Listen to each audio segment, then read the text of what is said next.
안녕하세요. 한국 리서치입니다. 선생님은 라디오를 5분 이상 들으시나요? 네, 그럼요. 그러면 무엇을 들으시나요? SBS 러브 FM 김용민의 뉴스 브리핑이요. 10월 17일부터 지상파 라디오 청취율 조사가 진행되고 있습니다.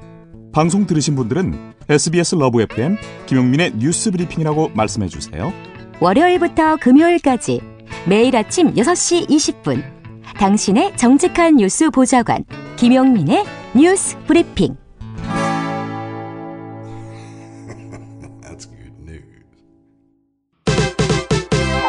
민동기 김용민의 관훈 나이트 클럽.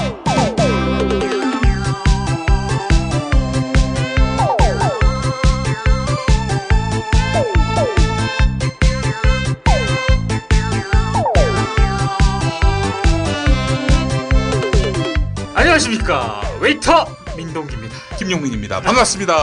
관훈 나이트 클럽으로 어서 오십시오.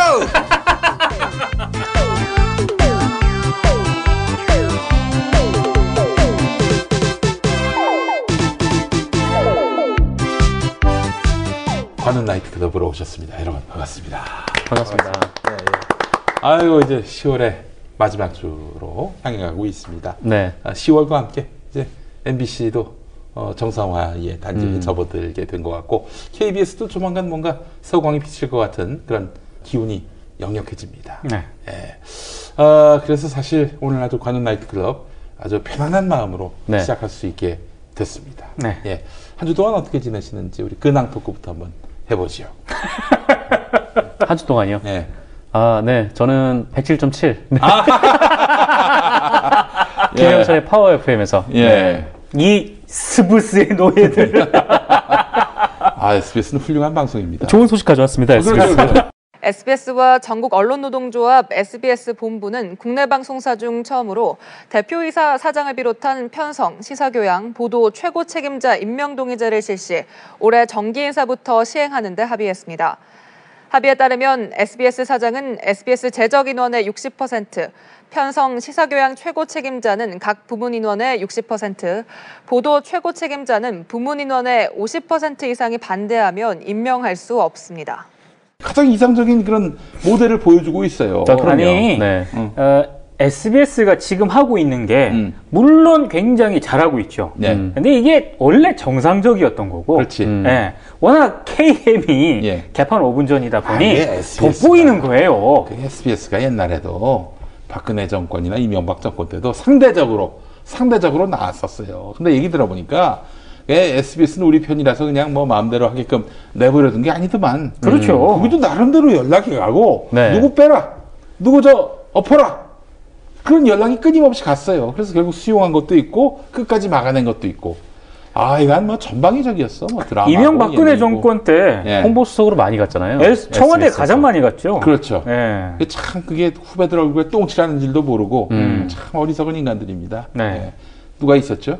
최금락 형님부터 시작해서 하금열. 그러니까 참 그런 일종의 추태였는데 그게 또 상반되게 SBS 구성원들은 또 끊임없이 또 내부적으로 뭔가 바른 소리를 내기 위해 애를 썼고, 최근에 아주 물론 이제 시대의 변화, 정권 교체에 바람을 타긴 했습니다만은 경영과 소유를 이제 구분짓는 그런 어떤 특단의 중요한 장치가 마련이 됐죠. 예, 그렇습니다. 그러니까 너무 두 분이 힘을 주고 있는데 기쁨 주고 사랑받는 기쁨 주고 사랑받는 SBS 서울방송. 아직도 청취율 조사가 일주일 남았습니다. 여러분 이번 주까지입니다. 아니 103.5 김용민의 뉴스 브리핑. 아니 요즘 도배 아닙니까? 도배? 타임라인에? 이거 저기 말이죠. 김어준의 그 독식. 이 완전한 패권주의. 이거 막아야 됩니다. 우리 방송 발전에 저해 요인이 되고 있어요. 이 정도면 거의 베스급이죠. 네, 뉴트리아. 뉴트리아는 큰 주인데 MBC가 방송을 안 하니까 어마어마한 광고 물량이 그렇죠. 여러 방송사에 이제 분산이 돼가지고 또 김용민의 뉴스 브리핑 103.5로 나가는 이거 같은 경우도 오프닝 멘트를 했는데 한 5분 정도 그냥 가만히 앉아서 광고가 끝나기를 기다릴 정도. 5분이나요? 네. 그래서 처음엔 이 김용민의 뉴스 브리핑을 너무나 많은 분들이 들어가지고 네. 광고가 몰려나 보다 했는데 그건 아니었고 MBC가 이렇게 쉬어가지고. 그렇죠. 근데 이번에 또 청취율 조사를 보면은 MBC가 조사 대상에 포함되는지 모르겠어요. 왜냐면 프로가 다 쉬고 있어가지고. 네. 그렇죠. 네. 그래서 김용민의 뉴스 브리핑이 급부상하게 된다면은 MBC가 정상적으로 방송하더라도 급부상할 것 같은데 괜히 좀 그 의미가 퇴색될 것 같아가지고 염려가 됩니다. 네. 예. 그럴 때는 그냥 김영철의 파워 FM을 선택해 주시면 8시 정각에 8시엔 뉴스. 그렇죠. 네. 맡고 계시고요. 예. 자, 그렇습니다. 이제 그 또 우리 한 주 동안의 미디어계 소식 한번 짚어봐야 되는데 이제 거의 뭐 절정기에 이르는 것 같습니다. 기승전결이 있다면은 전쯤 온 것 같은데요. 네. 어떻습니까? 그렇죠. 기승전결. 네. 한 전쯤 오고 이제 결로 넘어가느냐 마냐 이제 그때쯤에 온 것 같아요. 그래요. 아주 그냥 매우 중요한 클라이막스에 왔다. 네. 크리스마스라고 할 뻔했어요. 징글벨. 자, 클라이막스에 왔는데 그 상황을 한번 좀 얘기해 보시죠. 네, 일단 뭐 이 클라이막스로 온 거는 18일이죠. 김원배 MBC 방송문화진흥회 이사가 감리교 목사님이십니다. 네. 사실은 굉장히 그 전부터 사의를 표명하기 전부터 굉장히 좀 논란이 중심에 있었던 인물이었죠. 양반 저 보니까 참 이건 사실 비난할 일은 아닌데 심약한 부분이 있었어요, 이 양반이. 좀 징조가 있었대요. 저희 뭐 김도영 기자 말에 따르면 뭐 방문진의 회의가 있었는데 어차피 다 구역권 이사들끼리 짜고 치는 뭐 그런 거였잖아요. 그래서 다 통과시킵니다 하면 다 손 들고 막 그랬는데 이 김원배 이사만 손을 안 들고 그랬답니다. 직전에. 네. 그러니까 사실상 뭐 자포자기 한 것 같은 느낌을 받았다고 하는데 또 그런 것도 있고 종교인의 양심도 조금은 남았을 거예요. 그렇게 이제 종교인들이 쓰레기들은 아니거든. 김원배 목사도 뭐 그런 분인 걸로 알고 있는데 부역자로서 그렇게 역할을 부여받았지만은 나름 또 양심을 지키려고 했던 것 같고 전 이번에 그 사의를 표명함에 있어서 뭐 협박 때문이다. 아니 노동자들이 협박을 하면 뭐 얼마나 한다고. 그렇지 않아요?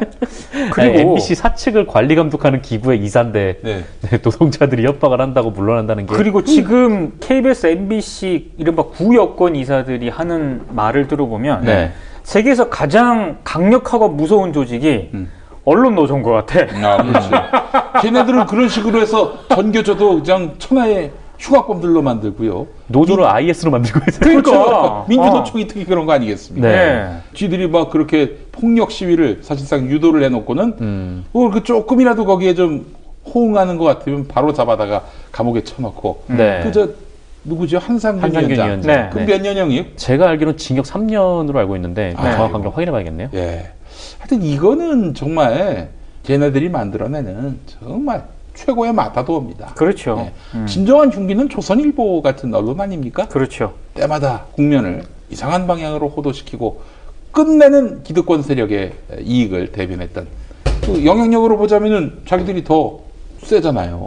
근데 누구한테 그걸 덮어씌우는지 근데 영향력이 센다고 하는데 얼마 전에 조선일보가 아주 이상렬했던 기사를 실었더라고요. 힘내세요 김희수. 힘내세요 김희수. 힘내세요 김희수 이거 검색 입력으로 뭐 반나절 만에 뭐 실시간 검색어 제가 그때 토요일에 CBS 방송을 하잖아요.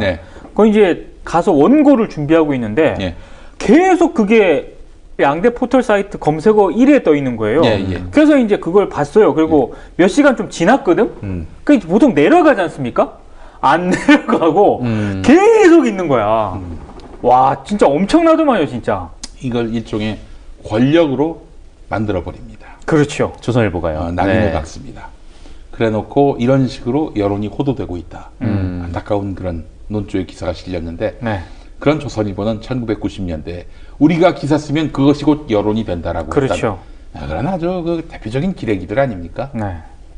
어쨌건 사퇴를 했어요. 김원배 이사가 사퇴를 했고 그래서 지금 방문진 구성은 구여권 넷, 그다음에 구야권 셋 이렇게 되어 있습니다. 근데 4대3. 네, 4대3인데 2명이 비었죠. 일전에 유희선 이사가 사퇴를 했으니까.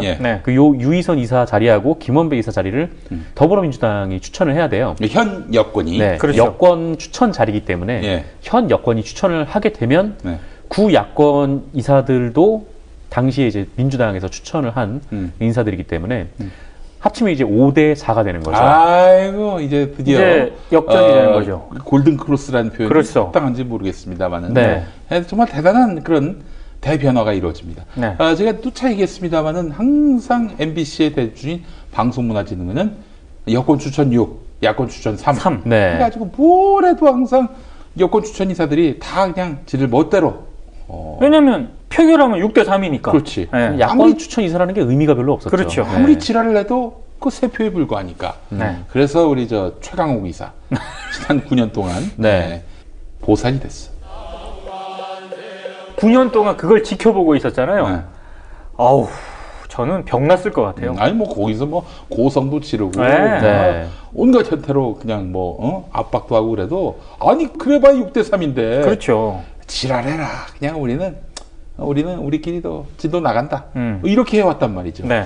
자, 그런데 이제 5대4가 됐어요. 네. 이제 2명을 방송통신위원회 또 3대2 아닙니까? 그렇죠. 여권 3, 야권 2. 근데 이 중에서도 2명 중에서도 한 명은 표철수. 국민의당. 네. 국민의당. 네. 그러니까 사실은 말하자면은 자유한국당은 하나, 나머지는 이제 4가 되는 구도인데, 네. 뭐 하여간 둘이 똘똘 뭉친다 하더라도 이 셋이 여권이기 때문에, 이 셋이 조만간 MBC의 대주주인 방송문화진흥회 2명의 공석 이사를 네. 추천한다면 이제 5대4가 되는 것이고, 그렇죠. 그러면 뭐 회의 열리자마자 김장겸 아웃. 그렇죠. 집으로 네. 보내는 이런 놀라운 역사가 이제 일어나게 되는 겁니다. 장겸이요!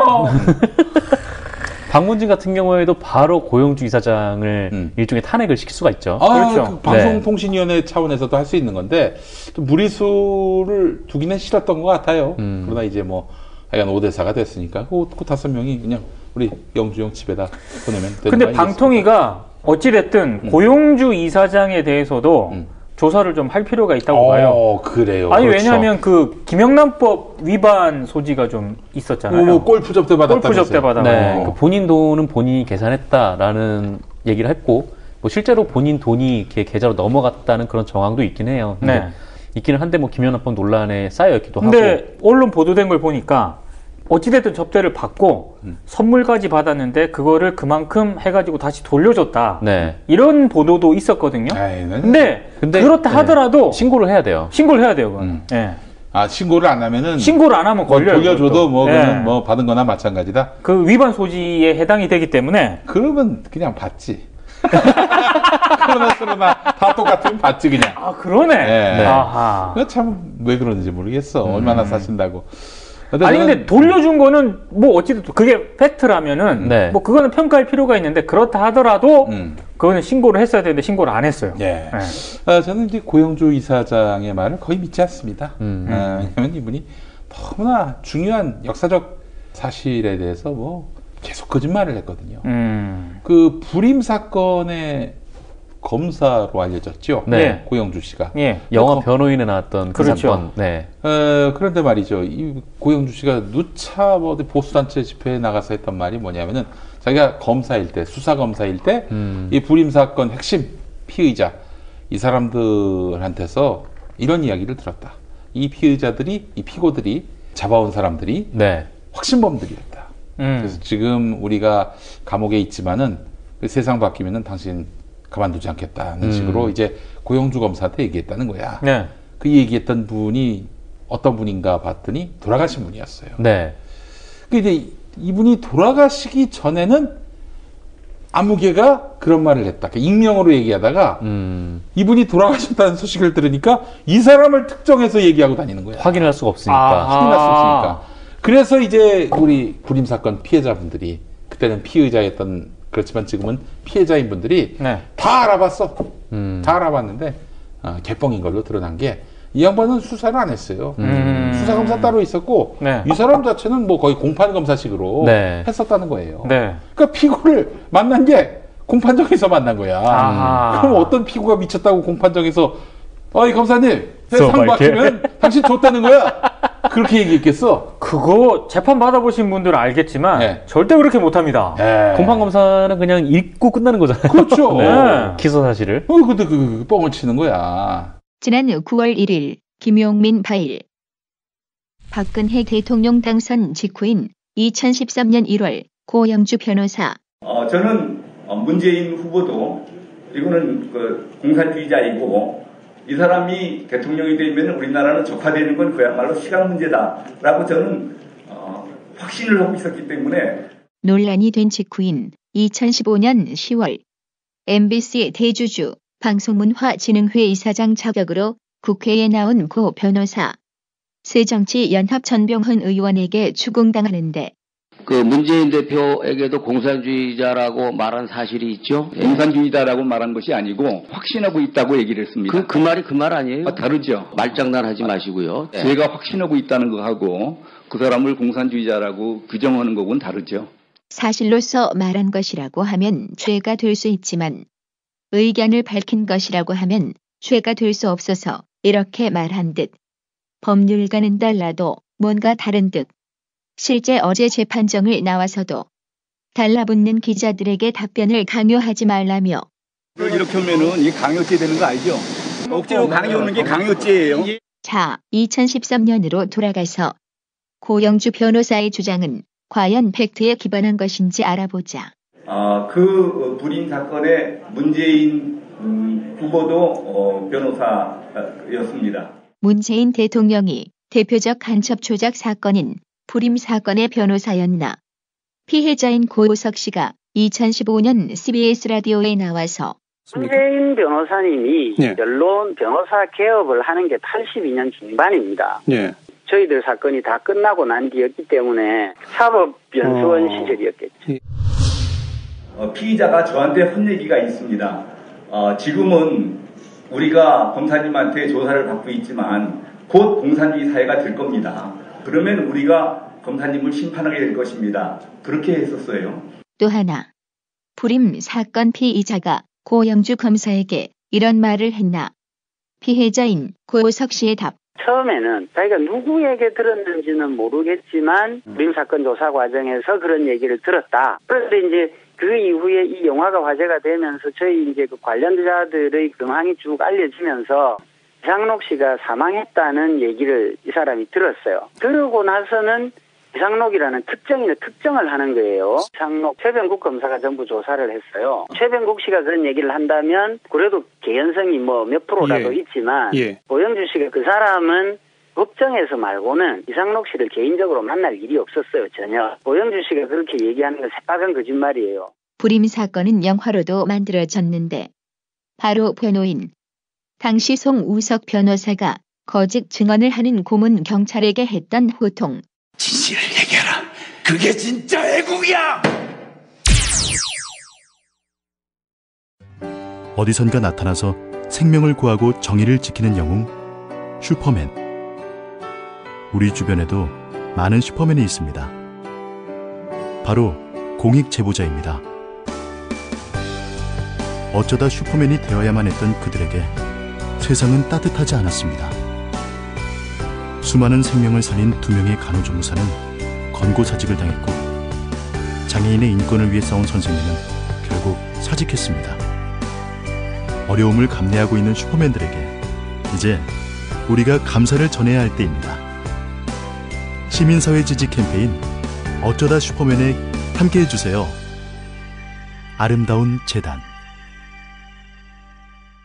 이거 먹고 제가 한번 볼일 봐가지고 바나나 나오는 바람에 원숭이들이 들끓어가지고 어우 몇십 마리가 달라붙어가지고 시끄럽했던 기억이 있습니다.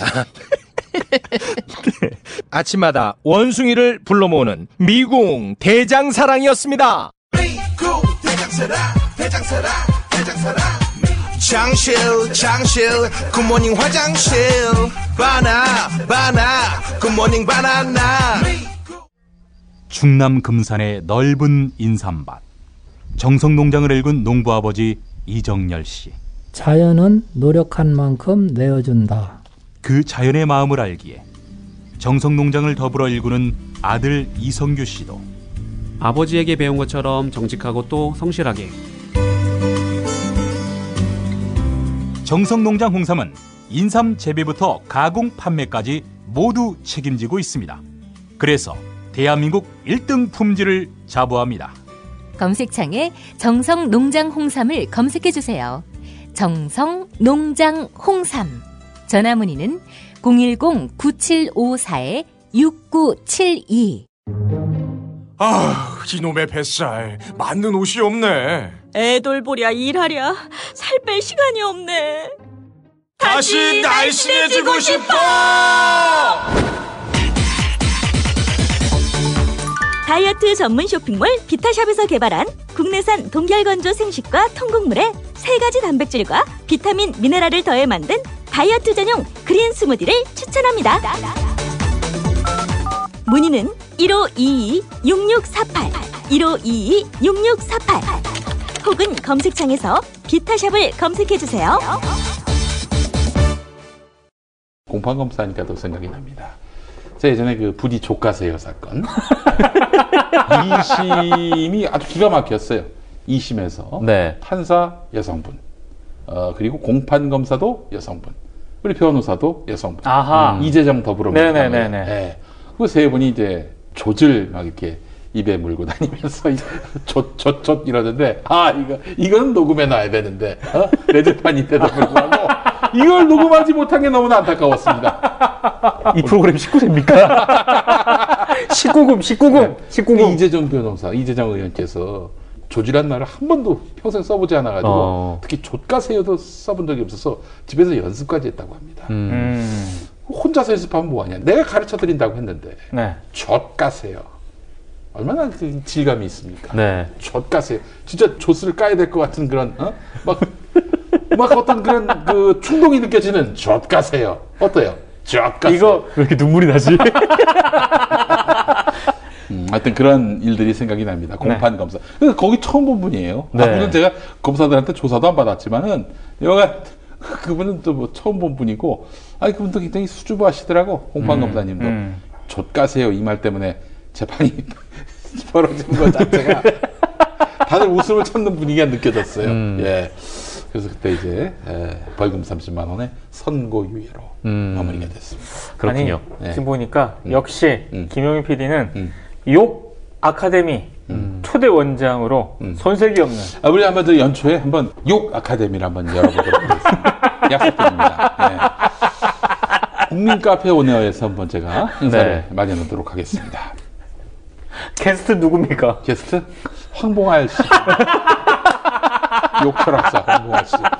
황봉알 씨 얘기가 또 있는데 그 예전에 그 김구라 씨하고 했잖아요. 네. 그 김구라 씨는 또 이게 되고 그러니까 막 여기저기서 불려다녔다고. 지금의 쿨 FM이라고 불리는 KBS EFM DJ가 됐는데 근데 이제 사실은 좀 섭섭한 면이 있었지. 황봉알 씨가. 네, 본인만 잘 나가고 자기도 좀 끌어주면 얼마나 좋아. 그런데 이제 김구라 씨 얘기는 아니 내가 종양인데 어떻게 암덩어리를 같이 데리고 갈 수 있겠는가? 내가 무슨 힘이 있는가? 그거 맞는 얘기야. 암세포도 생명인데. 같이 죽어. 그래서 이제 우리 황봉알 형님이 이름 때문에 그런 거다.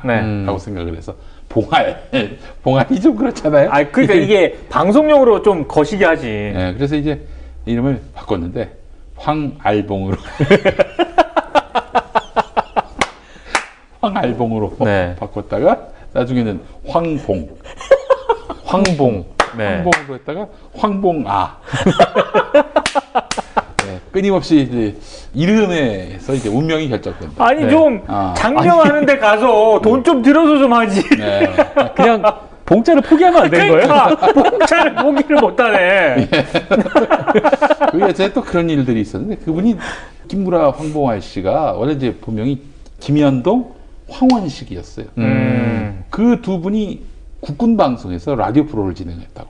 그래요? 네, 그래서 그때는 이제 김구라 황봉알 이렇게 못 나가니까 김현동 황원식의 가요 땡땡 이랬는데 워낙에 또 이제 이런 인터넷 무대에서 열심히 활동하신 분들이다 보니까 격이 없이 얘기하는 걸 좋아했어요. 저도 격이 없이 얘기했다가 나중에 크게 한번 당했습니다만 격이 없이 얘기하는 와중에 욕은 못하니까 뭐 자극적으로 가기 위해서 방송 중이었는데 어떤 군인이 애인이 고무신을 거꾸로 차는 것 같다. 안타까운 사연을 보내왔어요. 또 황봉알 씨가 그러면은 월북하세요. 국군 방송에서 아니 국군 방송이 아니라 어느 산소리라고 그렇게 얘기하면 안 되지. 농담으로 하는 얘기지만. 아니 국군 방송은 뒤집어지지. 그렇지. 밖에 나와. 정훈 장교 머리 박는 소리가 들리는데. 완전히 그 부대는 비상거리인 거야, 비상. 네. 농담으로 한 얘기지만 우리 수용이 될 우리 사회는 아직 아니야. 네. 그래도 이제 또 같이 다니는 또 한 분이 있습니다. 노숙자 씨라고. 맞아요. 예, 지금은 나도야라는 활동하시는데 김구라 씨가 한 프로는 황봉화 씨하고 같이 나가고 한 프로는 또 나도야 씨하고 같이 나가는데 김구라 씨가 그 CBS 라디오 프로가 있었어요. 3시에 하는 프로인데 그때 누가 했더라 진행을? 김현주 씨가 했나? 기억이 안 나는데 아주 수년 전 일이었어요. 딱 나가서 이제 방송을 시작했는데 첫 멘트가 저희 CBS 들어오는데 경비 보시는 분 공고 필이 난다고. 공고 뭐요? 공고 필이 난다고. 네. 아니 공고 필이라 공업고등학교 다니시는 분 느낌이 난다. 필이 난다. 당연히 그 공고생들을 비하하는 발언이지. 그거는 방송에서 큰일 납니다. 그래서 PD가 황당해가지고 그날로 방송이 또 마무리가 됐지. 노숙자 씨가 그런 말을 했어요. 노숙자 씨가 그런 말을 했어요. 근데 우리 사회가 너무 엄숙주의에 길들여져 있다는 그런 점도 좀 감안할 필요가 있지 않겠는가. 아니 물론 그걸 또 그렇다고 해서 공대생들 비하를 공고생들. 네. 근데 당사자들은 되게 민감해요. 그럼요. 그렇죠. 네. 좋은 말은 아닌데 정말 참 엄청나신 분들이었네요. 엄청난 분들이었어요. 지금도 소화가 안 돼. 그거는 어디서도 소화가 안 되고 하여튼 그런 아주 재밌는 그런 분들인데. 무슨 얘기 하다 그렇죠. 자, 공판 검사 얘기하다가 여기까지 왔습니다. 공판 검사는 왜 나왔죠? 갑자기? 공판 검사. 고영주. 고영주 얘기는 왜 나왔죠? 고영주 형이 그러니까 자신이 불임 사건 관련자들을 조사 과정에서는 만난 기록이나 그런 정황이 없는데. 그러면 구라였어요? 뻥이지. 그건 명백한 뻥이에요. 아니 왜 그런 구라를 할까요? 그러니까 이제 그거는 자기 보수단체 안에서 내가 빨갱이들을 잡았던 검사였다. 이런 것들을 선전하기 위한 그런 수단이 아니었겠는가 하는 그런 추정이 가능한 거죠. 어처구니가 없었어요, 사실은.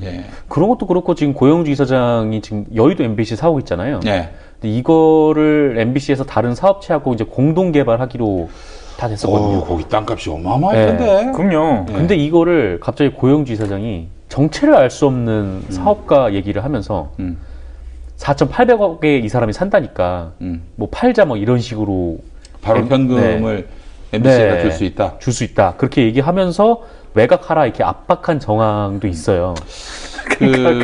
이명박을 포함해서 우리나라 자산가 중에 4,800억을 덥석 내놓을 수 있는 사람은 아무도 없습니다. 현금으로 4,800억을 내놓을 수 있는 사람은 상식적으로 생각을 했을 때 없어요. 그러니까 만약에 그런 사람이 있었다 하더라도 통상적으로 본인의 위치라는 게 있잖아요. 그럼 일단 의심을 해야죠. 그렇지. 이거 현금으로 이게 가능해? 이렇게 들어가야 되는데 지금 박문진 이사장 포지션에서는 대단히 지금 이상한 스탠스를 취한 거죠. 아니 이미 다 다른 업체랑 개발을 하기로 했고 원래 매각을 검토했었는데 일단 뭐 그렇게 엄청난 돈을 일시불로 줄 수 있는 사람이 없잖아요. 그렇죠. 어쨌든 그래서 안 돼서 이제 공동 개발로 하기로 했던 거고 또 부동산 컨설팅을 받아서 그렇게 하기로 했던 건데 이 고영주 이사장은 그 부동산 컨설팅 뭐 이런 것도 뭐 믿을 수 없다 이런 식으로 얘기를 하고 또 이렇게 4,800억에 산다니까 요 얘기를 백종문 부사장한테 그 당시에는 미래전략본부장이죠.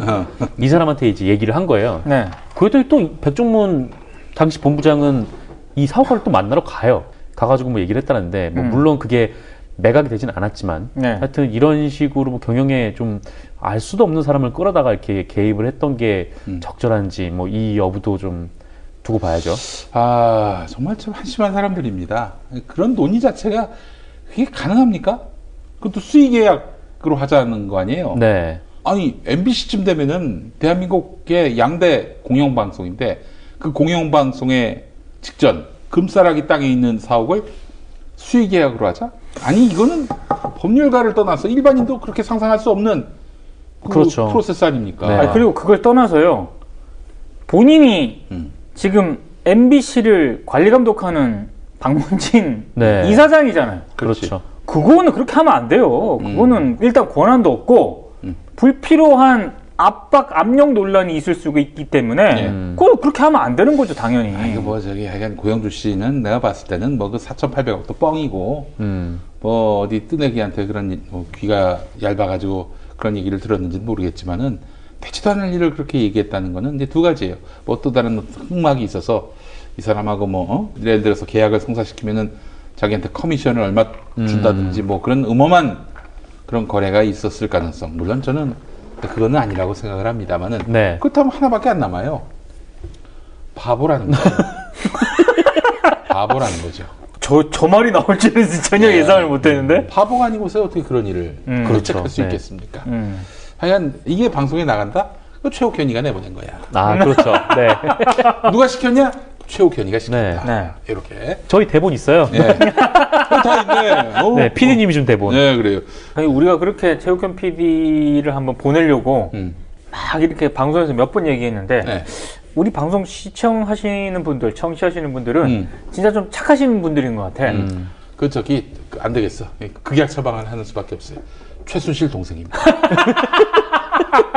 누가요 대체? 아, 저기 최욱현이가. 최순실 동생. 최 씨. 네. 아, 아들이다. 예. 네. 아니 그 최순실 가문이 그 실력이 있어. 본인도 저기 박근혜 그 연설문 써줬다면서. 이러다가 정유라가 정신대. 아니. 생활인을 위한 꿀팁. 집 두 채에 월 10,000원 화재보험 카페. 화재 배상, 심지어 도난 피해까지. 여기에 더해 가전제품 고장 수리비까지. 우와, 우리 집 말고 부모님 집까지 두 집에 월 10,000원이라고요? 식당, 노래방, 임용실 같은 상가와 숙박업소, 사무실, 공장, 창고, 목조주택까지 모든 업종의 화재보험과 배상 책임보험도 상담해드립니다. 02849-9730. 연중 무휴라 언제든 02849-9730. 어머님, 아버님, 오래오래 건강하세요. 개업 축하합니다. 본세다 잠드소서. 결혼을 축하합니다. 형부, 우리 언니 반품은 안 됩니다. 차장 승진하신 주과장님, 주차장 되신 거 축하해요. 우리 같이 산 게 벌써 7년이나 됐네. 썩 짜릿했던 시간이었어. 태어나서 처음으로 여자에게 보내는 꽃이야. 너랑 닮은 꽃. 생일 축하해. 사랑과 축하, 위로가 있는 곳에 좋은 사람과 플라워. 1566-0263 1566-0263입니다. 아 여보, 우리 입맛도 없는데 시원한 국수 한 그릇 어때? 아빠, 밀가루 음식 먹으면 속 쓰려. 알았어. 내가 남도 먹거리 쇼핑몰에서 한 방에 해결하지. 남도 먹거리 쇼핑몰의 국민건강 프로젝트. 100% 우리 쌀로 만든 현미 쌀국수와 현미 누룽지로 가족의 건강을 책임집니다. 남도 먹거리의 다양한 꾸러미 상품을 만나보세요. 포털 검색창에 남도 먹거리를 검색하시거나 주문 전화 1544-1669, 1544-1669로 전화주세요. 한글도 남보다 빨리 깨치고 참 똑똑했는데 갈수록 실력이 뒤처지는 것 같아 걱정이에요. 혹시 초등학교 교과서 본 적 있어요? 어려운 어휘가 너무 많아요. 학교에서는 어휘 개념을 하나하나 설명해 줄 시간이 정말 부족하잖아요. 그럼 어떡하죠? 내 아이의 어휘만큼은 내가 책임져야죠. 어휘 공부의 정석.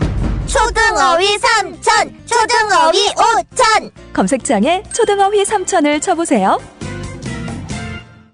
하여간 그 고영주 얘기하다가 여기까지. 네, 고영주 얘기를 하고 있었는데 뭐 어쨌거나 아까 말씀드린 대로 여의도 사옥. 네, 여의도 사옥 얘기는 끝났고요. 네. 그런데 고영주가 진도 좀 나갑시다. 몇 페이지 나갔어요? 오늘 준비해 주세요. 5줄 읽었어, 5줄. 6장 준비해 왔는데. 네. 아, 고영주 나가면 다 끝나는 거 아니야? 아, 그렇죠. 그럼 뭐가 더 끝나고 문제가 되겠어? 김장겸 나가면 끝나고. 네, 그렇지. 어쨌거나 지금 조만간 김장겸 사장이 네, 해임이 돼서 뭐 내려오지 않을까 그렇게 판단이 되고 있습니다. 자, 이제 김장겸이 해임되고 그 큰 틀은 잡혔어요 이제. 그렇죠. 이게 어떻게 불가역적이야. 네. 그럼 그 다음에 어떻게 되는 겁니까? 그럼 당장 그 지금 파업이 풀리겠죠? 그렇죠. 뭐 파업이 풀리고 이제 돌아오게 되면은 사실 좀 그때부터가 좀 중요할 것 같아요. 네. 지금 뭐 아직 뭐 김장겸 사장은 나간다고 해도 김장겸 체제는 남아 있는 거고. 백종문 사장대. 네, 그렇죠. 백종문 사장당이 되는 거고. MBC의 황교안이구만. MBC의 황교안. 이 씨발 MBC의 황교안인데 뭐 시계 만들고 뭐 그러는 거 아니야? MBC 사장 백종문 해가지고. 아니 팔자에도 없는 사장을 한번 해보는 거 아니야. 네. 아니 근데 그래? MBC 사장 문서를 다 비밀로. 근데 뭐가 됐든 간에 후임 사장 절차를 아마. 아유, 참 YTN도 벌써 지금 그렇죠. 6월에 얘기 나오고 어디 진척돼 있는 거예요? 지금 아마 이번 주까지가 사장 공모 마감일 거예요. 네, 지원을 받고. 아무도 모르지? 저는 알았는데요. 알았어요? 네. 아니 지금 YTN이 벌써 몇 개월이 지났어요 지금. 네. 아무리 공기업이라 하더라도 책임지기 싫은 사람들이 배당선임을 주저했는지는 모르겠지만은 아니 너무 길어지고 MBC도 그 꼴 나면은 내년 3, 4월 이거 어떻게 감당해? 그럴 수도 있죠. 2월에 저기 올림픽인데 계속 백종문 대행 체제로. 아이 근데 그렇진 않을 거고요. 아니 내가 좀 얘기 듣기로는 관계하는 분들이 좀 몸살인다는 얘기가 있어요. 아니 지금 KBS 노조원들만 벌써 100일째 무임금으로 살고 있는데. 네. 아니 이 문제를 왜 방송통신위원회가 적극 개입 못하는지 모르겠어요. 아니 개입하라고 방송통신위원회가 있는 거 아니야. 그렇죠. 아니 그 뭐 방송사들끼리 알아서 하세요. 박근혜 정부식으로 나온다면은 방송통신위원회가 뭐하러 있어? 제가 보니까 이제 시기적으로 대단히 조금 애매했던 시기였던 것 같아요. 일단 연휴가 길었고 연휴가 끝나면 국정감사가 있었거든. 그러니까 이게 국정감사 보신 분들은 아시겠지만 질타받기 싫어서 그러니까 그 시기는 일단 피하고 뭔가를 하지 않아 뭐 그런 플랜을 짜지 않았을까? 그런 몸살임이 적폐 세력들한테 어떤 시그널을 줄까요? 아 얘네들은 우리들이 추궁하면 쪼는구나 이런 느낌을 줄 수 있다고요. 근데 저는 이 방통위가 이제 진행을 할 거라고 봅니다. 네. 이거는 뭐 결국에는 노조들이 다 해결한 거 아니에요. 근데 사실은 그림은 그렇게 가는 게 좋아요.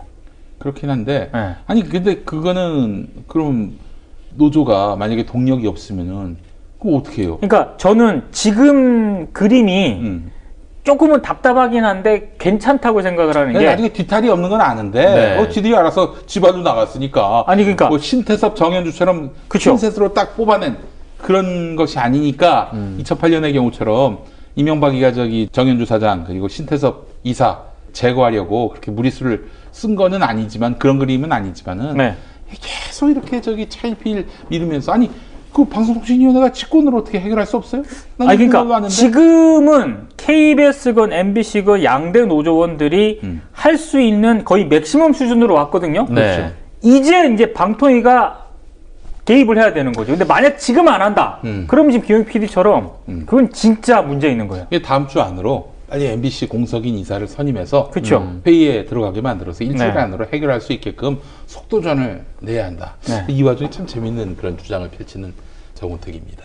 아 그거 우리 거니까 우리 달라고? 그러니까 지금 나간 사람들이 과거 여권 추천 이사들이니까 이번에도 우리들이 추천하게 해달라.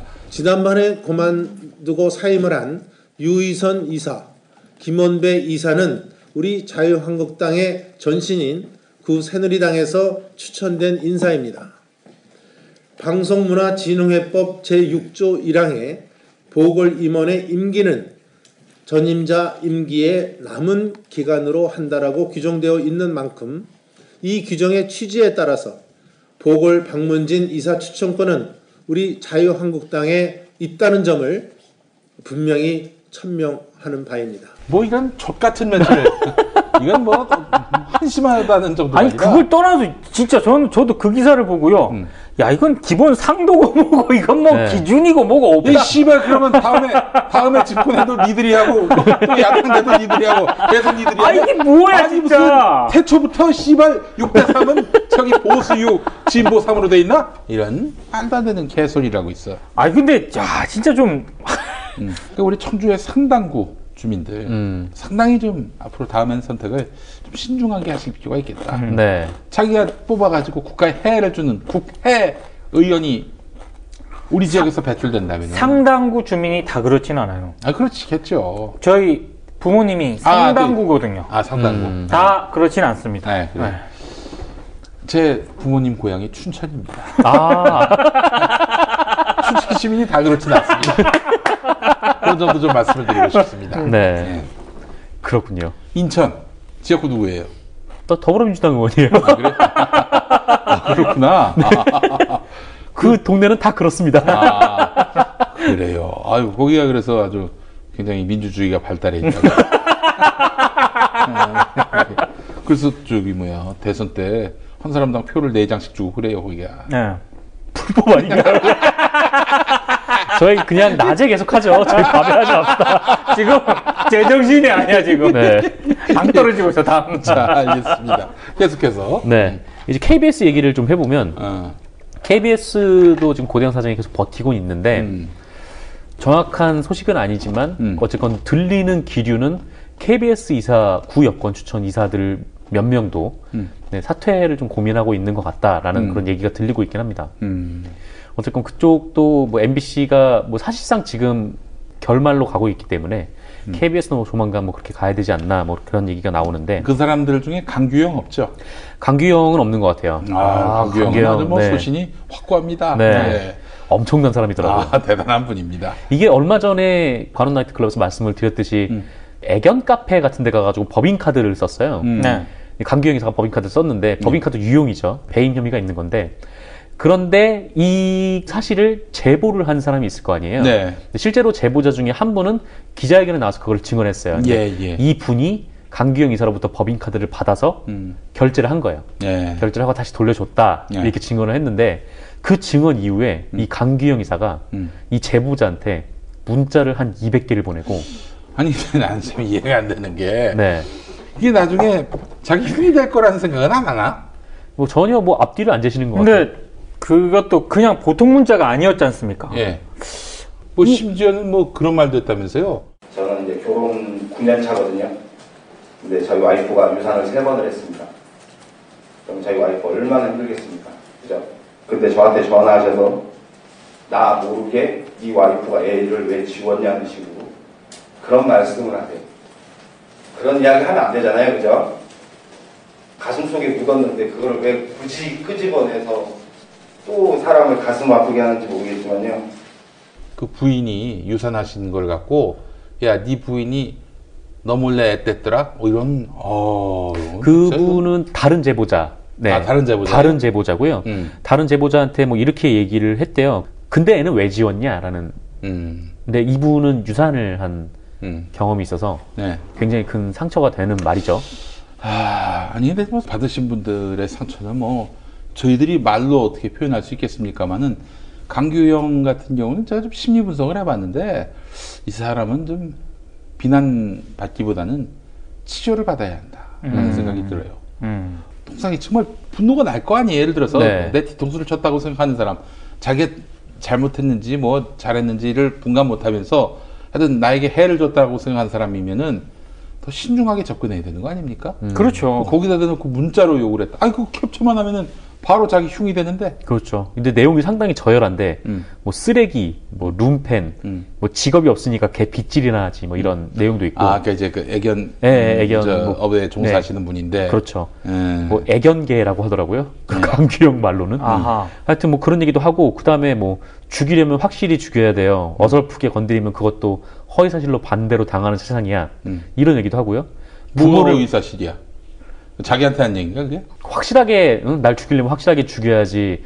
너 이런 식으로 이렇게 증언하고 나오면은 되려 당할 수 있다. 이런 식의 협박인 거죠. 그러니까 협박으로 보일 수 있는 거죠. 그건 충분히. 이거 정말 참. 아니 근데 교수잖아요.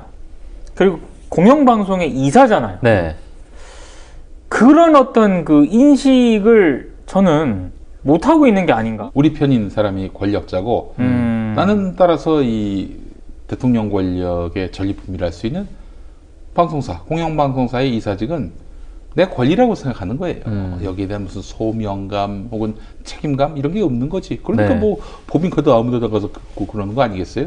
그렇죠. 근데 진짜 가만히 생각해 보면 MBC는 안 그런가? 난 MBC 그 박문진 이사들 중에 구 여권 추천 이사들 이 사람들 중에서도 한번 좀 자세히 따져봐야 된다고 봅니다. 방송통신위원회가 박문진 제출했던 요구 자료 중에 하나가 법인카드 사용 내용이잖아요. 네. 그 박문진 이사들에 대한 네. 요거 한번 지금 뭐 거부를 하고 있는데 네. 이사의 구성이 바뀌면은 제출을 하겠죠. 그렇죠. 제출을 하면은 요것도 파보면은 정말 뭔가 나올지 모르죠.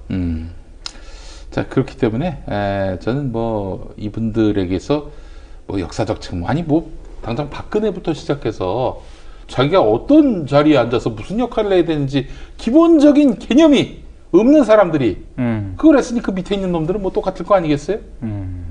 그 저기 그 세월호 가라앉을 때 구조도 안 하는 거 봐봐요. 그렇죠. 정신이 다 나간 거야, 한마디로 얘기해서. 그러고서 기껏 하는 일이 9시 반에 보고받았는데 그걸 10시로 미뤄가지고. 미친놈들인 거지. 네. 그러니까 얘들은 무슨 상식으로 혹은 뭐 개념으로 평가할 수 있는 애들이 아닌 거예요. 네. 그러니까 이런 애들, 저 깜도 안 되는 것들은 아주 조속히, 신속하게, 과감하게 청산을 해야 되는 겁니다. 야, 너 홍어 판다 그랬지? 팔지. 근데 홍어가 진짜 그렇게 몸에 좋아? 아니, 끝내준다니까. 우리 엄마 관절염인데? 홍어. 나 숙취는? 홍어. 마누라 다이어트는? 홍어. 큰 이모 변비? 홍어. 작은 형 소화불량은? 홍어. 여동생 피부? 홍어. 큰 누나 주름? 홍어. 명절 때 선물은? 홍어라니까. 근데 비싸지? 열라 싸고 열라 맛있는 홍어가 있다니까. 어디? 알싸한 홍어. 1599-6456.com 혹은 1599-6456 전화 주문도 가능합니다. 골반 잡자 바로 잡자 바디로직, 허리 통증 바로 잡자 바디로직, 몸매 교정 바로 잡자 바디로직, 자세가 좋아지는 골반 교정 타이즈 바디로직. 검색창에 골반 교정 바디로직. 삐딱한 남성 골반 허리에도 역시 바디로직입니다. 바디로직의 효과를 못 느끼셨다면 100% 환불해드립니다. 자세한 환불 조건은 홈페이지를 참조하세요. 스페이드 퀴즈입니다. 돌잔치, 칠순잔치, 가게 홍보, 체육대회, 창사기념일. 정답! 기념품! 문제를 끝까지 들으셔야죠. 이럴 때 사용하는 판촉물이나 기념품, 답례품, 단체 선물 등을 취급하는 전문업체로서 국민을 위해 제대로 일하는 언론과 정당에 후원을 하는 판촉물 전문업체는 어디일까요? 정답! 네피알! 네? 어디라고요? 네피알! 네, 정답입니다. 판촉물이나 단체 선물이 필요할 때 이왕이면 우리 편 회사 네피아를 찾아주세요. 인터넷 검색창에 네피아를 치시거나 032-519-4800으로 전화주시면 친절하게 상담해드립니다. 그런데 상품은 뭔가요? 네피아를 가서 고르세요. 3만 가지가 넘는 물품이 있어요. 아빠가 달라졌다.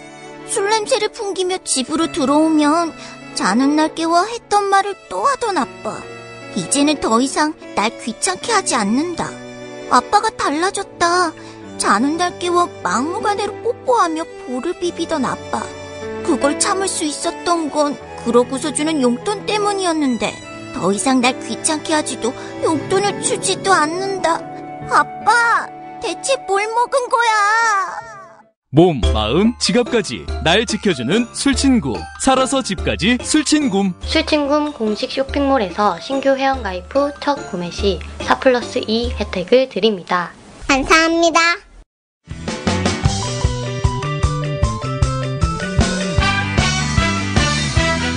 관훈 나이트클럽, 한국 신문방송 인터넷 미디어 종사자의 재충전 공간. 민동기 미디어 평론가와 김용민 미디어 피폭자가 함께합니다.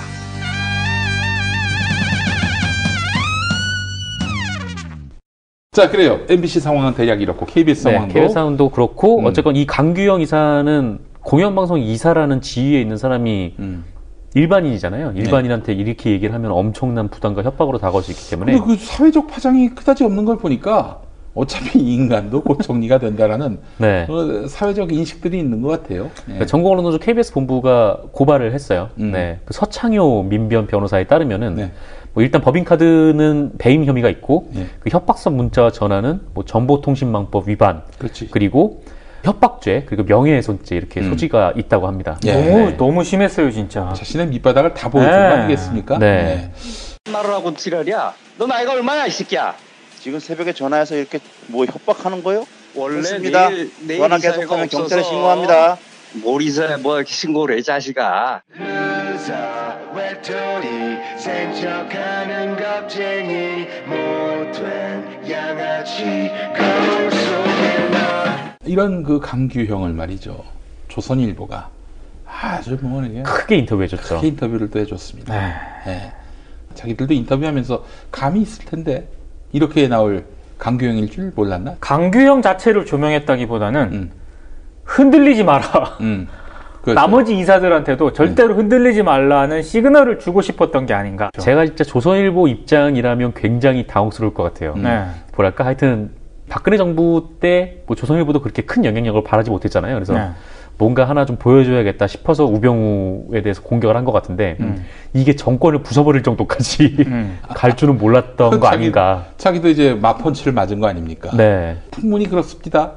방상훈 사장 뭐 여러 가지 추문 때문에 박근혜 정부가 그걸 갖고 조선일보를 막 흔들려 했다. 뭐 이런 얘기들이 있더라고. 그러니까 사실 당시에 김진태가 기자회견 나와가지고 직접 사주를 겨냥하지 않고 우선 밑에 송희영 주필부터 날리면서 조선일보를 아주 맹공을 퍼부었잖아요. 네. 그렇죠. 행궁대장. 네. 그랬는데 뭐 그것 때문에 꼬랑지를 내렸다 이런 얘기도 있고 언론이라면 끝까지 가야지. 그렇죠. 네? 사장님이 망신당할 그런 각오도 하면서. 근데 참 1년 전 얘기인데 말이죠. 그런 노골적이고 뻔뻔스러운 그런 반격임에도 불구하고 우리 사회가 전혀 놀라질 않았어요. 그렇죠. 권력이 뭐 아무리 뭐 언론 같지 않은 언론이라 하더라도 그래도 1등 신문이라고 불리는 조선일보의 주필을 정치보복적으로는 알렸는데 그냥 뭐 다들 수긍을 하는 분위기였어요. 그리고 저는 지금 생각을 해보는 건데 진짜 사찰이란 사찰은 전방위로 다 했던 거 아닙니까? 그렇지. 그러니까 분명히 이명박 정부는 물론이고 박근혜 정부에서도 언론사 사주라든가 경영진 대상으로도 동향 체크는 분명히 했을 것 같거든요. 그러면 축적된 정보가 굉장히 많았을 거라고요. 그걸 가지고 아마 협박을 하거나 딜을 했을 가능성이 있는 거죠. 그래요. 좀 기가 막힌 시대를 살았고요. 조선일보가 이제 와가지고 다시 한번 보수의 질서를 잡아보겠다고 나서고 있는데 역부족입니다. 그렇죠. 역부족이에요. 안 됐습니다. 근데 사실은 이건 뭐 신문 산업의 사양화 이것과는 무관하죠. 그렇죠. 조선일보가 혼뻥을 쳤어. 너무 국민들을 상대로 해서 기만을 했고요. 그 결과의 총합이다라고 보면 됩니다. 그래요. 하여튼 뭐 KBS, MBC를 어떻게든 한번 현재 구도를 유지를 한다든지 뭐 그렇게 못한다면은 최소한 문재인 정부가 공영방송을 탄압했다. 이 논리를 한번 설득력 있게 한번 구성해 보려고 했는데 그마저도 실패가 돼버렸습니다. 그렇죠. 안타까운 일입니다. 사실 사람들이 보질 않으니 방법이 없죠. 뭐 우리 민국장님이나 저 미디어오늘 기자 그리고 저 같은 사람들이나 봐주지. 그렇죠. 요즘 피식 웃습니다. 이자들 정말 꼼수 쓰는 거 봐라. 그러니까 이게 예전에는 일면이나 이런 데서 장난치는 걸 또 기사를 아침에 보잖아요. 그러면 야 요거 요렇게 틀었네 이렇게 하는데 요즘은 진짜 김용희 PD가 얘기한 것처럼 웃어요. 보면서 야 이거 안 먹히는데 이거 아직도 이러네. 그렇죠. 근데 진짜 제가 기자 생활 처음 시작할 때만 해도 이게 2007년이었는데 그때는 정말 조선일보가 제시하는 흐름대로 그냥 주르륵 사회가 따라가는 게 좀 느껴졌었거든요. 지금도 그래 사실은. 이게 조선일보가 먼저 아젠다 세팅을 하면은 그렇죠. 자유한국당 그 당 고위층 회의, 최고위원 연석 회의라든지 뭐 당 지도부 회의라든지 원내대책 회의 이때 나와서 조선일보라고 얘기 안 하고요. 언론을 보니까 신문을 보니까 그러면서 조선일보의 아젠다를 줄줄이 읽더라고. 나중에 오보로 드러나든 과장으로 드러나든 상관이 없어요. 사실 뭐 자유한국당이나 조선일보나 진실이 중요합니까? 그렇죠. 그러니까 자기들의 어떤 주장을 뒷받침해줄 그냥 소품 정도에 불과한 거지 본질이 아니잖아요. 근데 지금은 어떻게 보면은 지금 조선일보하고 자유한국당이 좀 따로 보는 듯 같은 그런 느낌도 좀 나요. 뭐 지금 뭐 서로 도움이 안 된다고 판단하고 그렇죠. 있는 겁니다. 자 이런 가운데 박근혜 참 이 박근혜 씨를 보면은 안타까운 마음이 있어요. 그렇게 자기가 이제 사실 보수를 대표해서 대통령까지 됐는데 그렇게 보수를 모르나? 박근혜 씨가 법정에서 막 그렇게 투쟁 선언을 했지 않습니까? 그거는 최악이었습니다. 뭐 우리가 봤을 때 전직 대통령이 또 저럴 수 있는가 염치가 없나 그 차원이 아니라 보수는 졌다는 선언을 하면 안 돼요. 그 졌다는 게 뭐 나 졌다 이 차원이 아니라 내가 저 사람의 권력 앞에 굴복했다라는 인상을 주는 것도 다 졌다에 포함을 하는 겁니다. 그리고 지금 나 졌다 이렇게 한 거 아니겠어요? 네. 이러나 저러나 나는 뭐 20년형이든 30년형이든 다 받을 것이다 이렇게 얘기하는 거는 그는 뭐 자신의 패배를 선언한 것이나 마찬가지고요. 그래서 보수가 급속하게 이탈하고 있습니다. 지금 이게 업데이트되는 시점이 아마 토요일이나 일요일쯤 될 것 같습니다. 네. 오늘 이제 우리 최욱현이가 저기 법률 검토에 들어가서 자기 이럴 수는 없잖아 이것 때문에. 네. 그래서 조금 더 길어질 수는 있겠습니다만 토요일날 집회 한번 보세요. 태극기 집회 연다는 거 아닙니까? 총동원령을 내렸어요. 네, 그렇죠. 맞아요. 얼마나 모일까? 나는 뭐 기껏해야 5천 명도 안 넘는다고 봅니다. 근데 뭐 지난번에 뭐 150만, 300만 모였다며. 네. 150만, 300만. 그렇게 상상을 했었어요. 고인들이. MBC가 또 그걸 받아 실었고. 네. 병신들 아니야. 아니, 도대체 어떤 눈가를 장착해야 그게 150만, 300만으로 보일까? 예. 그때 광화문에 완전 광화문뿐만 아니라 저기 시청 뒤까지 다 꽉 차도 그게 한 150만? 그 정도밖에 안 되는데. 그리고 또 걔네들이 이랬어. 태극기를 이렇게 들고 팔을 펴서 이래야 된다는 거야 이게. 이렇게 위에서 부감을 딱 보면은 어마어마한 사람이 온 것처럼 보이는 거야. 안에는 촛불은 이러잖아. 네. 촛불은 이러니까 밀도가 좁아요. 근데 이거는 이래버리면은 밀도가 약하잖아요. 그렇지만은 많이 온 것 같고. 네. 뭐 손에 그 태극기를 들어봐. 그러면 진짜 꽉 차 보인다고. 그런 식으로 눈속임을 해야지. 네, 근데 과연 그렇게 박근혜가 항복선언, 나의 패배 선언을 한 이후에도 과연 그렇게 모일까? 자유한국당 보세요. 김태금 완전히 친박의 스피커였던 그 사람이 그렇죠. 그런 얘기하잖아요. 아유 친박이 어딨냐? 그 오야부기 감옥 갔는데 친박 같은 거 없다. 전 정권 관계자만 있을 뿐이다. 뭐 그러더니 나중에는 뭐 알아서 탈당계를 내고 나가셔야지. 이런 식으로 얘기하더라고. 이게 바로 지난 시절 그 박근혜 등 뒤에서 해먹었던 인간들의 멘탈리티예요. 박근혜 씨가 구치소에서 보수를 지켜라를 읽었다면 안타깝습니다. 안타까워요. 네, 상황이 굉장히 달라졌을 수도 있겠군요. 그러니까 저기 변희재나 이 친구들 봐봐요. 절대로 뭐 예를 들어서 소송에서 져도 졌다고 인정 안 하잖아. 지는 순간 이제 뭐 일베나 이런 데서 까이는 거야. 절대 패배를 인정하지 않는 이런 문화. 사과 안 하죠. 사과하는 것도 그 패배하는 거라고. 네. 그러다가 이제 결국 이 보수가 괴물이 됐지. 염치 없는 괴물. 잘못한 거 있으면 잘못했다 그러고. 그렇죠. 사과할 일 있으면 사과하고. 그래야 됩니다. 근데 사과에도 뭐 사과를 안 받아주더라고. 총선 때. 나는 그걸로 끝나는 줄 알았지. 네. 그 참모분들도 사과하면 된다. 그러면 이제 한 고비 넘어간다. 한 고비는 뭐 완전히 거기서부터 스타트가 됐지. 출발점이었어 거기가. 네. 아이고 일주일 동안 난타를 당하는데 그때 그 경험을 돌이켜 보면은 제 삶에 굉장히 유익한 면이 없지 않아 있었어요. 그래서 보수들이 사과를 안 하는구나. 그리고 많은 보수들이 비웃었다고 합니다. 김용민이를. 뭐 그런 거 가지고 사과하고 그런 거 가지고 뭐 눈물을 흘리고 이게 정말 그때 제가 제대로 깨달았습니다. 우리 한국의 보수는 염치가 없구나. 지금 보세요. 김장겸이나 고대영 하는 거 봐봐. 딱 그거 아니에요? 패배의 기록을 보이지 않기 위해서 최대한 지금 개기고 있는 거. 네. 패배하는 순간 어떻게 돼? 다음이 없어. 심지어 김세희도 개처럼 끌려 나가겠다고. 네. 그래야 이제 그렇게 해서 싸웠다라는 뭔가 정황을 남겨줘야 다음에 자신의 어떤 정치적 스텝에 도움이 된다라고 판단하는 겁니다. 네, 그래서 제가 봤을 때는 지금 뭐 MBC와 KBS의 언론노조 관계자분들이 굉장히 절차적 정당성을 지키는 면도 상당히 의미가 있다라고 판단은 됩니다만은 그러나 방송통신위원회가 그렇다고 해서 그냥 넉놓고 강 건너 불구경하듯 그러는 것은 대단히 잘못됐다. 다음 이야기. 네, 그 JTBC가 보도를 한 내용인데 그때에 따르면 이게 청와대가 방송통신심의위원회를 운영 전반에 이제 개입을 했다라는 보도를 했었잖아요. 예. 정권에서 이 보도가 마음에 안 들어라고 하면은 국정원이 어떤 사람을 섭외해서 민간인인 척 민원을 넣고 그러면 이제 방심위에서 그걸 회의해가지고 징계를 넣고 이제 이런 식의 행위를 이제 반복을 했다. 네. 그런 내용이었는데 저희가 이 문건을 입수를 해가지고 더 들여다봤더니 뭐 다른 내용도 좀 있더라고요. 그래서 그거를 좀 말씀을 드리려고 합니다. 예. 그러니까 이 문건은 2014년 9월에 작성이 됐고 그 이 문건에는 자체 조사 및 전현직 방통 심의위 관계자 2명과 인터뷰를 한 내용이 포함이 돼 있어요. 근데 여기서는 뭐 사무총장 교체 검토, 그리고 직원 및 위원 성향 분석, 뭐 이런 내용도 있고요. 그다음에 통신심의 규정 개선 방안 사전 검토, 뭐 이런 내용도 있습니다. 네. 그 작성자는 청와대 민정수석실 소속 A 행정관으로 나와 있는데 네.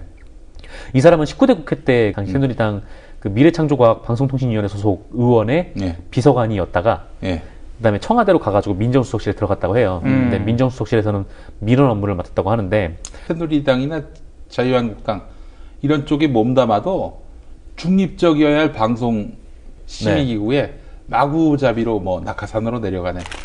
이런 거는 제대로 지적하지 않고 뭐 김어준이가 무슨 저기 또 특정 정당의 성향이라고 특정 정당의 당적이 있는 것도 아니고 특정 정당의 성향이래. 그 기준은 뭔데? 자기네들이 보기에 그런 거지. 아니 그 예를 들어서 그 자기 소신이 철학이 어쩌다 보니까 자기 당에게 가깝지 않고 또 다른 당에게도 가깝지 않고 이쪽 당보다는 이쪽 당에 좀 더 가까워 보이고 그러면은 진행을 하지 말아야 됩니까? 며칠 전 국정감사에서 자유한국당 이명수 의원, 박원순 서울시장, 국민의당 이영호 의원 발언. 자, 교통방송 문제 이렇게 논란이 됐는데 이거 어떻게 보완했습니까? 조금 달라졌습니까? 뉴스와 정치 프로그램은 이게 방송할 수 없다. 실정법 위반이다. 이렇게 했는데 시장으로서 어떤 조치를 했습니까? 전혀 실정법을 위반한 적이 없다고 알고 있습니다. 지금 문제가 된 김어준의 뉴스공장에는 지금 우리 자유한국당의 김성태 의원님이 고정 출연 중이십니다. 그래서 다 지금 뭐 그렇게 편파성이 없도록 보도를 잘 하고 있고요. 지금 김어준, 정봉주 이런 사람들이 방송을 지금 진행하고 있는 거 아니에요. 이분이 객관적이라고 보십니까? 저희 국민의당이 비교적 중립적이고 객관적인 정당이라고 해도 이 프로그램에 안 나가겠다는 사람이 굉장히 많아요. 교통방송 그 직원들이 박원순 시장의 눈치를 보고 이념적 편향성이 있는 정당 성향이 있는 그런 프로그램을 진행하는 겁니다. 그러면은요, 대한민국에서 방송 진행할 수 있는 사람 별로 없어요. 유정현이 날려야지. 유정현이 아직도 하는지 모르겠네. 글쎄요, 주말 뉴스 하나요, MBN에서? 그 누구야, 김은혜. 네. 시발 청와대 대변인 했잖아. 그렇죠. 또 그런 사람을 앵커로 써요. 옛날에 이윤성도 했다고. 맞아요. 저기 한나라당의 국회 부의장 했고, 저기 종편 통과하는데 땅땅땅 했던 사람 아니야. 그런 사람을 데려다가 앵커를 시킨 거야. 씨발 뭐 이런 게 다 있어. 그렇잖아요. 그렇죠. 이동관도 무슨 채널A에서 프로하고. 네. 박형준도 썰전에 나오고. 네. 그런 거에 대해서 아무도 문제 삼지 않고 오로지 김어준 한 번도 무슨 당에 소속된 적도 없고 정치를 하겠다는 레토릭도 한번 밝힌 적이 없었던 그런 사람을 갖고 말이야. 그게 왜냐하면 1등이기 때문에 그래. 그렇지.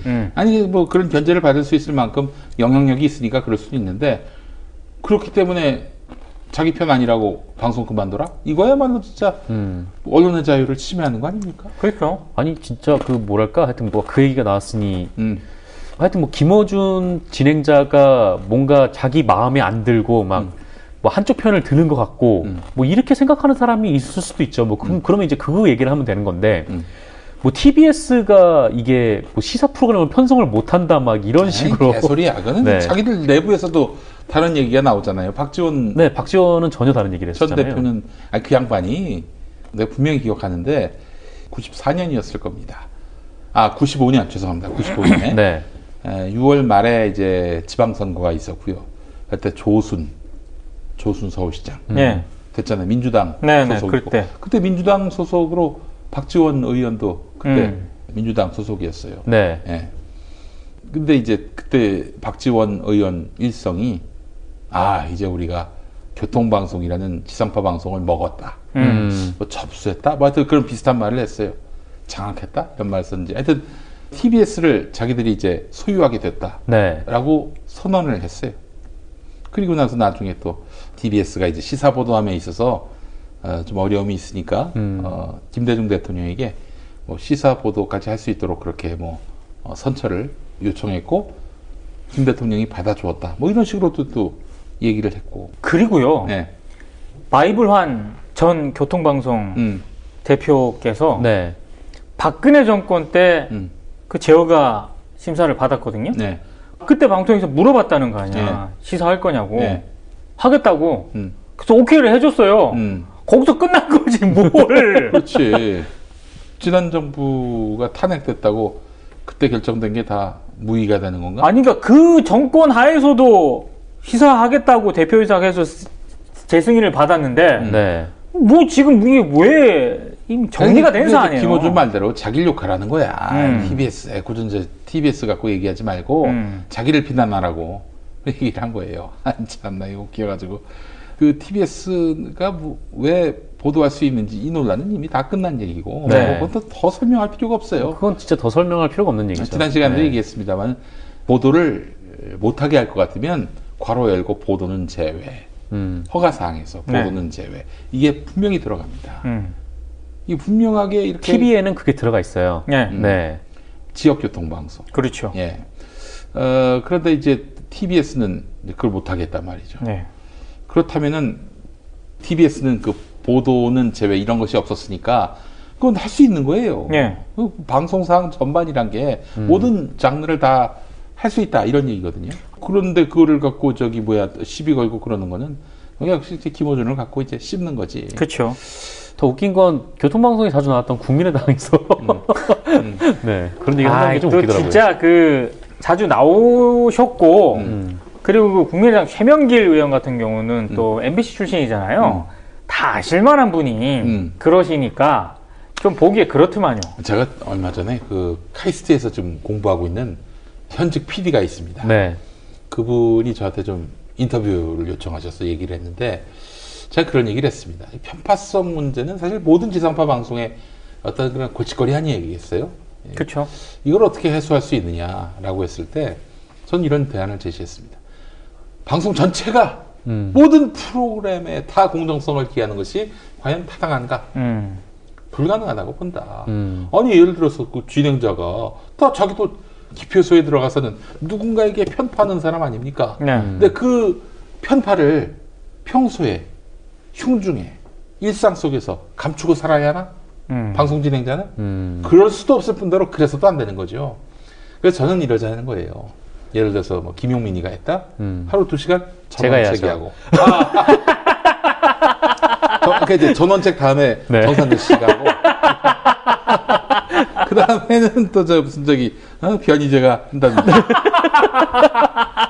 그런 식으로 해서 어느 시간은 이쪽 편, 어느 시간은 이쪽 편. 그래서 동등하게 시간 배분을 해서 방송사 자체가 좀 균형이 이루어지게. 이제 프로그램별로는 각자의 편파를 허용하는 방식으로 그렇게 균형성을 맞추는 게 낫지. 모든 프로그램에 일률적이고 그리고 빗나감 없이 획일적으로 다 중립의 잣대를 들이대는 것은 되지도 않을 뿐더러 이 시대 정신에도 맞지 않는다. 사실 요즘에 방송들이 말이죠. 그렇게 무색무취해가지고 누구한테 지지를 받습니까?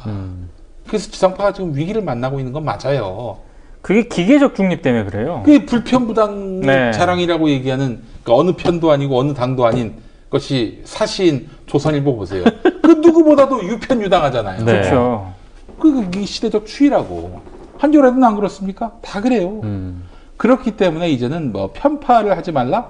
이거는 가능하지도 않을 뿐더러 시대의 어떤 그런 다양한 의견들이 국민 통합이 되는 것이 아니라 여러의 의견들이 병존하고 공존하는 이런 문화를 인정해 주면서 그렇게 해서 매체들이 각자의 색을 드러낼 수 있도록. 근데 지상파는 워낙에 또 그 영향력도 크고 그러니 프로그램별로 편파를 하게 함으로써 균형을 맞추는 방법이 옳다라는 제가 생각해도 너무나 훌륭한 어떻습니까? 네? 안 그런가? 그러니까 모든 보도나 뉴스는 다 편파적이에요. 근데 그 편파적인 뉴스를 시청자들이나 독자들이 판단을 할 때 근거나 뭐 논리적 완결성이라든가 그렇지. 이런 걸 이제 보고 판단하는 거죠. 근데 내가 봤을 때 저거는 완전 엉망이네? 이거는 그냥 보는 사람들이 판단하는 거예요. 그렇지. 그렇게 하자고요. 뭐 내내 시사 프로만 할 수 없다? 그럼 아침에는 진보, 저녁에는 보수. 그 예전에 그래서 바이블환. 그렇죠. 그 형님은 TBS에서 오전 프로는 고성국, 오후 프로는 이철이 이렇게 그렇게 했었잖아요. 그것도 굉장히 괜찮은 모델이야. 그런 식으로 앞으로 좀 갔으면 좋겠다. 그래야 우리가 정권이 바뀌어도 계속 방송에 나올 수 있는 거 아니겠어요? 맞습니다, 형님. 이 스브스의 노래들. 찬바람이 싸늘하게 불어올 때는 따뜻한 새싹당 공차, 풍부한 아스파라긴산과 레스베라트롤, 그리고 그 어떤 차도 따라올 수 없는 고소한 맛.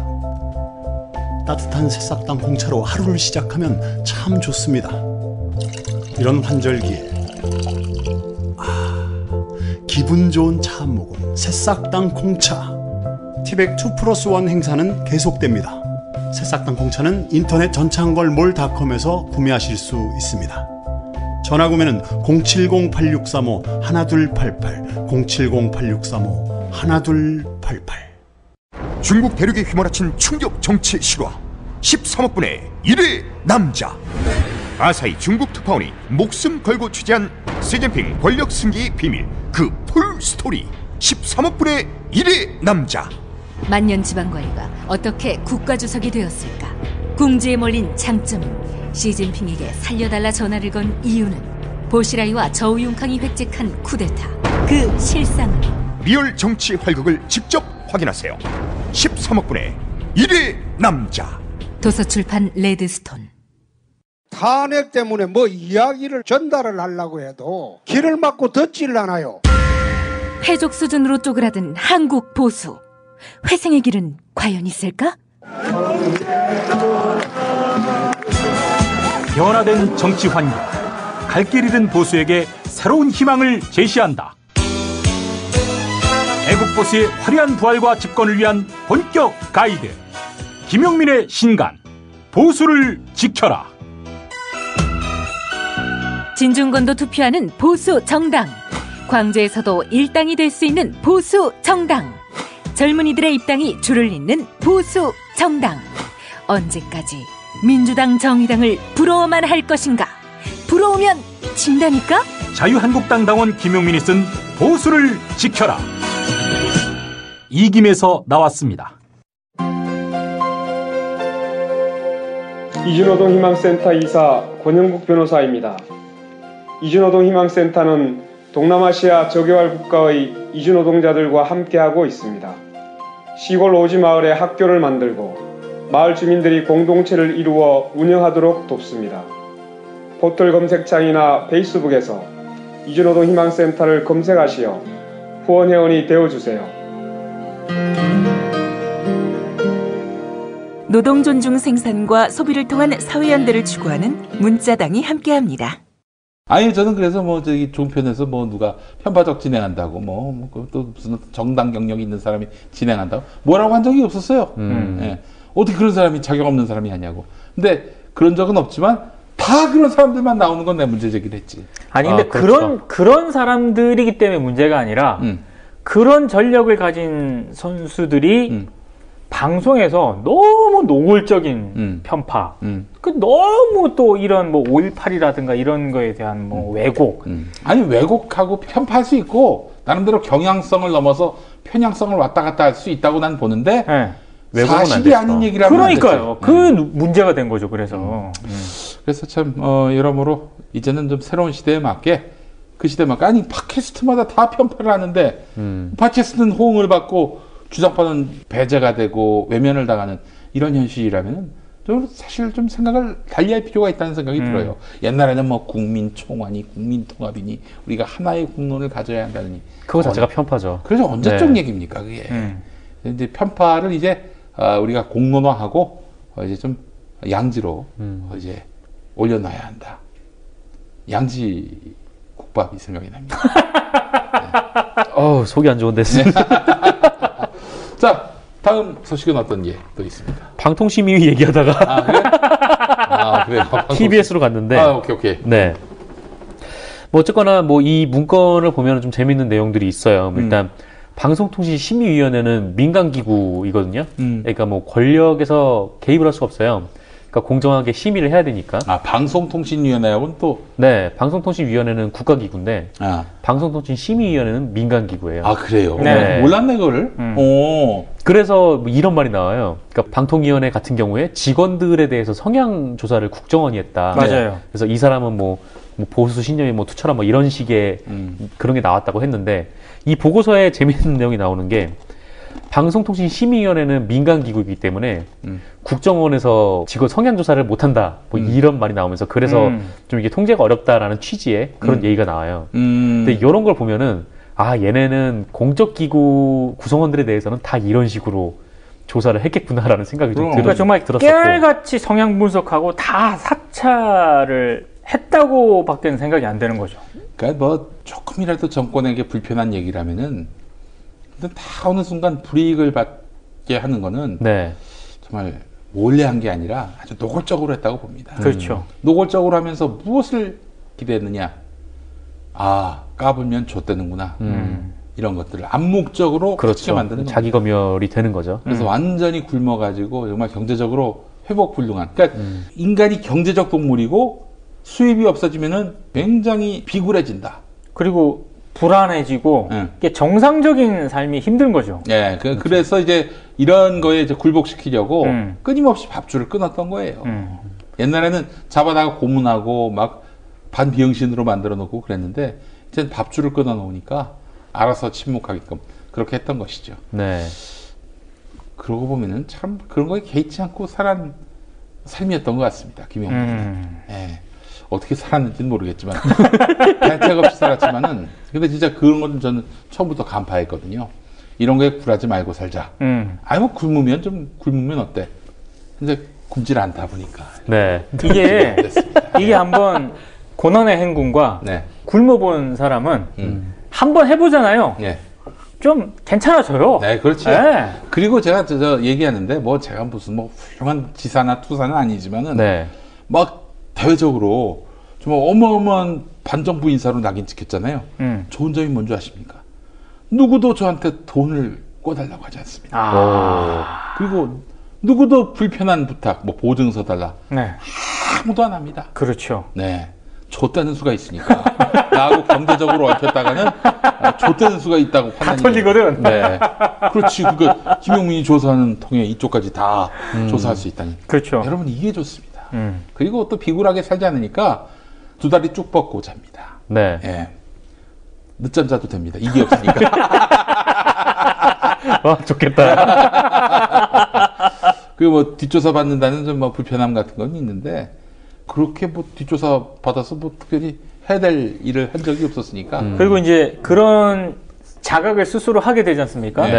굉장히 경건한 삶을 왜냐하면 진짜 경건한 삶을 살게 돼요, 진짜. 그래서 하여간 나쁜 것만 있는 건 아니고요. 그게 좀 고난의 세월을 또 겪어봐야 그렇죠. 사람이 더 단단해지기도 하고. 그렇죠. 하여튼 저는 사실 9년 동안에 너무나 많은 일들이 있었지만은 그렇지만 정말 참 행복한 시간들을 보냈다. 돌이켜 보니까. 그러면서 어마어마한 동지들도 만났고요.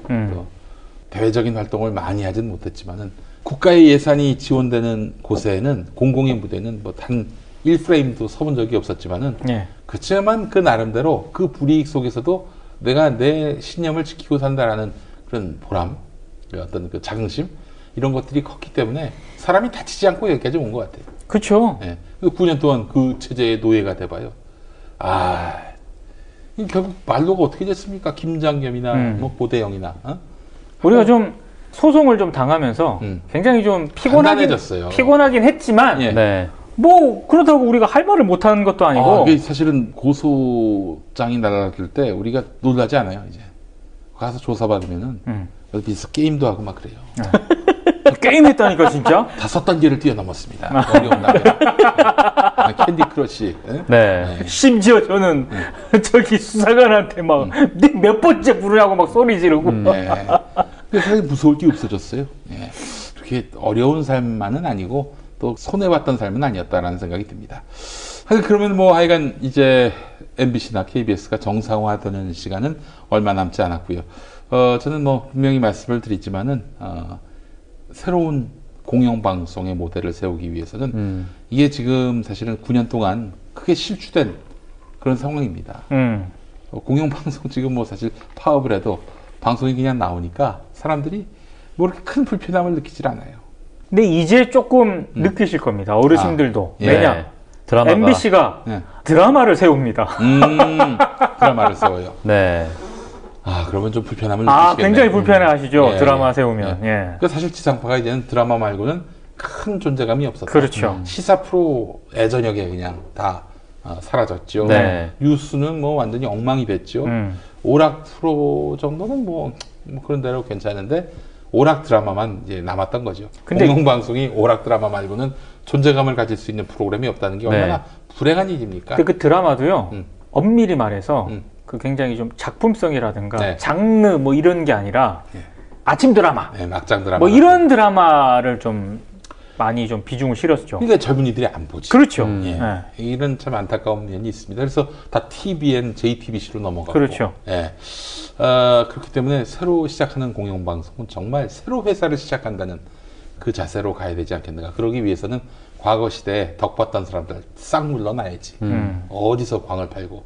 예를 들어서 친박 기조를 유지했다 하더라도 실력 있는 경영자가 능력을 보여서 좋은 컨텐츠를 만들고 체제를 안정시켰다? 조금 뭐 불편한 시각을 갖고 있더라도 비판적인 성향을 갖고 있더라도 인재라고 불리는 사람들을 끌어안고 야 살려보자 이 암울한 시기에 그러면서 끌어안고 갔다? 그럼 과연 지금 파업이 있을까요? 없죠. 문재인이 들어섰다고 다 파업하는 거 아닙니다. 그렇죠. 니들이 뭔가 족같은 짓을 했기 때문에 이거 다 들고 일어난 거예요. 그래서 자업자득이야. 존나 실력이 없다는 것이 여기서 드러났습니다. 옛날에 그 이른바 보수지향적 방송인들 존나 실력이 없어요. 그 회사 공금 갖고 쓰레기 같은 짓을 하죠. 엉뚱한 새끼들이 들어가가지고 일반 수십 년 내는 그런 민간인한테 애떼냐느니 뭐 이지랄 떨고 있는 이런 현실은 공영방송 이사라면서 이거는 정말 그놈들이 실력이 없다는 것을 반증하는 것입니다. 저는 보수의 언어로 얘기하는 겁니다. 보수는 실력이 없는 걸 굉장히 싫어하거든요. 사람은 어떻게 실력과 능력의 잣대로만 볼 수 있겠습니까마는 똑같이 미러링합니다. 너희들 실력 있냐? 능력 있냐? 없으면 좀 참담하게 스스로 반성하고 우리가 왜 그랬을까 하고 돌아봐야 그 다음에 보수에게 기회가 있는 거예요. 그렇죠. 그래서 뭐 계속 뭐 문재인 씹는 걸로 어떻게 한번 반전을 꾀해본다? 문재인의 좋은 것을 계승해서 더 발전하겠다는 민주당 후보들한테 또 집니다. 뭔지 알 거예요, 집권을. 그리고 그게 먹히던 시대는요, 참여정부까지였고, 이제 이명박근혜 정부 9년을 거치면서 아주 제대로 학습했어요. 학습을 제대로 했기 때문에 안 먹혀요. 이런 쓰레기들한테 더는 국가 권력을 맡길 수 없다. 다음 보십시오. 지방선거 총선까지도 완벽할 거예요. 왜냐? 아직 심판을 덜 받았어. 정신은 아직 못 차리신 것 같아요. 그래요. 뭐 자기들은 뭐 문재인 지지도 떨어지면은 기회가 있을 거라고 또 그 마이너들이 합치면은 뭐 20%까지 지지를 띈다고 20% 갖고 집권한 정부는 없습니다 지금까지. 그거 아셔야죠. 거기서 더 확장성이 있을 것 같습니까? 바른정당 나왔을 때 어마어마하게 지지율 높았어요. 점점 빠져서 지금 5% 6% 나오잖아요. 아무것도 모르는 것들이 와가지고 지금 공학적으로 자꾸 정치를 접근하려고 하는데 되지 않고요. 마찬가지로 그런 정치, 그런 보수 정치에게 자신의 운명을 위탁하려는 이런 낡은 방송인들, 수구 방송인들 이번에 깨끗하게 청산이 돼야 한다라는 말씀을 이한사 강력하게 외치면서 마무리할까요? 네. 마무리해야 됩니다. 알겠습니다. 자, 오늘 함께해 주신 여러분 감사하고요. 다음 주간 아주 버라이어티한 일들이 있을 것 같습니다. 우리 함께 또 언론의 회복을 위해서, 방송의 회복을 위해서 함께 뜻을 모아주셨으면 감사하겠습니다. 수고하셨습니다. 네, 고맙습니다. 다음 주에 뵙겠습니다. 고맙습니다. 안녕. 김용민 브리핑과 함께한 시간 어떠셨어요? 다음 시간에도 보다 바르고 알차며 즐거운 정보로 여러분을 찾아가겠습니다. 팟캐스트 포털 팟빵에서 다운로드하기, 구독하기, 별점 주기, 댓글 달기로 응원해주세요.